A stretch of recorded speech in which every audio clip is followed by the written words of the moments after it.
দিন যতই এগোচ্ছে ক্যান্সার আক্রান্তের হার বাড়ছে। বিভিন্ন ক্যান্সারের পাশাপাশি মুখের ক্যান্সার আক্রান্ত রোগীর সংখ্যা অতিরিক্ত বাড়ছে। ভারতে প্রতি বছর ক্যান্সার রোগীর সংখ্যা দ্রুত বাড়ছে। 2022 সালে এই রোগে 14 লক্ষের বেশি মানুষ আক্রান্ত ছিল।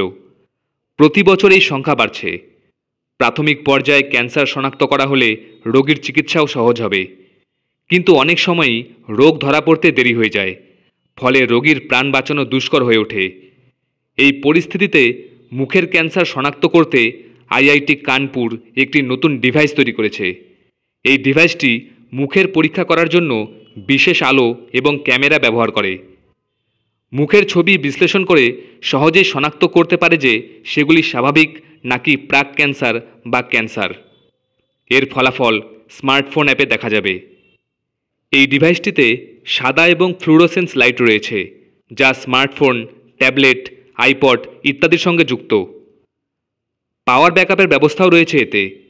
এটি ক্লিনিক্যাল সেটিংসে 90% নির্ভুল পরীক্ষার ফল দিচ্ছে এবং পুরো প্রক্রিয়াটিতে এক ফোঁটাও ব্যথা অনুভব হয় না। এটি নিরাপদ এবং রেডিও লাইন মুক্ত। ক্যান্সার শনাক্তকরণের এই ডিভাইসটি আইআইটি কানপুরের অধ্যাপক ডক্টর জয়ন্ত কুমার সিং এবং তার দল উদ্ভাবন করেছে।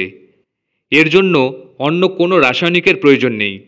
এই ডিভাইসটি খুব অল্প সময়ে ক্যান্সার শনাক্ত করে।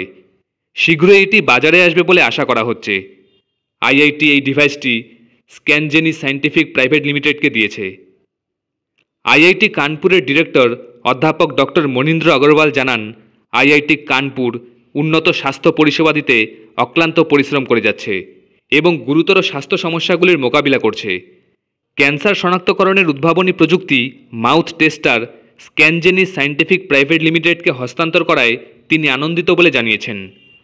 অধ্যাপক ডক্টর জয়ন্ত কুমার সিং এবং তার দলকে অভিনন্দন জানিয়ে তিনি আরও বলেন, এই ডিভাইসটি মুখের ক্যান্সারের প্রাথমিক শনাক্তকরণের উন্নতিতে উল্লেখযোগ্যভাবে ভূমিকা নেবে।